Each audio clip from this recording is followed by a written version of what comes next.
Hi everyone, in today's video we're going to have a look at initial concepts. So at this point, as like with the research analysis, you've done most of your research, okay? So hopefully you're starting to get a few ideas of the kind of project you want to do, or the sort of like, you know what project you want to do, but you sort of like solutions for that.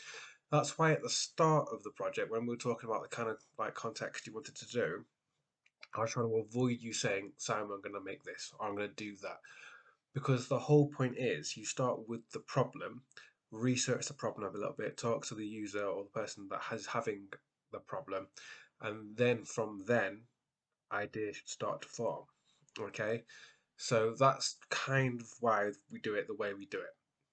So what you need to do is you need to have at least 8 initial concepts. I wouldn't say go more than 8, but have 8 initial concepts. What you need to bear in mind is you are assessed on the quality of your communication.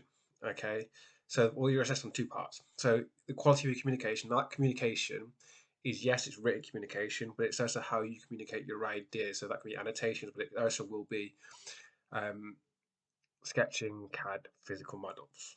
Okay, now you will need to use CAD quite extensively when it comes to design development, so you need to use that a little bit here as well, which is why we had such a big thing about using Fusion from the start of the year.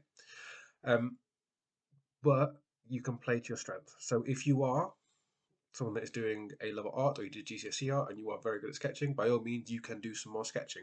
Absolutely can do. However, if you know you're not very good at freehand sketching, do a tiny little bit of it and then leave it as it is. Okay. You do need to demonstrate you've used a range of different communication techniques. So you need to do a little bit of each one. So a little bit of CAD, a little bit of physical models, a little bit of freehand sketching, but do more of whatever you're better at. Okay, so just bear that in mind. Okay, your models can be made out of anything. You can 3D print models if you want to. They can be made out of card. They can be laser cut. It's completely up to you. You can even have architects make models out of Lego blocks for their first concepts. That's absolutely fine as well, as long as it's a good way of communicating the actual design that you want to have on there. Okay, so 8 ideas, communicating it, mixture of CAD, physical models, sketching, and then annotating that goes on there as well. The other part you're assessed on then is the creativity of your designs. Okay, I'm going to say this now. Those doing things like architecture, just doing 4 walls and a roof, like every other building that exists, no creativity involved there. Those doing furniture, 4 legs and a seat as a chair, not going to get you any marks. Okay, is you are assessed on the creativity of your designs. Okay, so if you don't have the creativity of design, so that this whole your design development section is out of 20. If you don't have creative designs, you can't get out of the bottom band, which is like 1 to 5 marks. Okay, but you've taken this as a subject. I'm hoping that means you feel like you have got some creative thoughts inside that brain of yours. Now's the time to start using it. Okay, so to give you a couple of examples, so I'll use Will's again with furniture. So he did a mixture of freehand sketching, CAD, physical models. Okay, and obviously he's gone quite extreme and doing quite a few of each one. Um, but just to show you a mixture of them. Now, obviously you don't need to do the same. So he's done pretty much an even amount. He's done a little bit less sketching than he has done of CAD and physical models.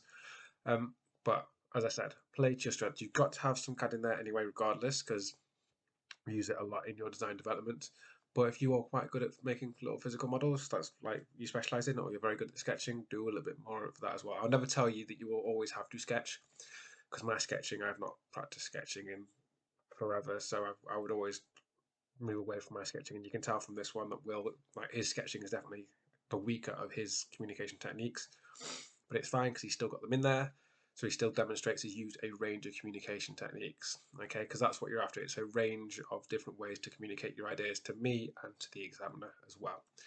And then what you want then is essentially annotate it with your thought processes of why you sort of picked this design, how does it link back to your research, and then where do you think it could go in terms of like development? How could you change it, twist it, move it, and that sort of thing. Okay, so that is initial concepts. Hopefully you found that helpful. Got any questions? Please let me know.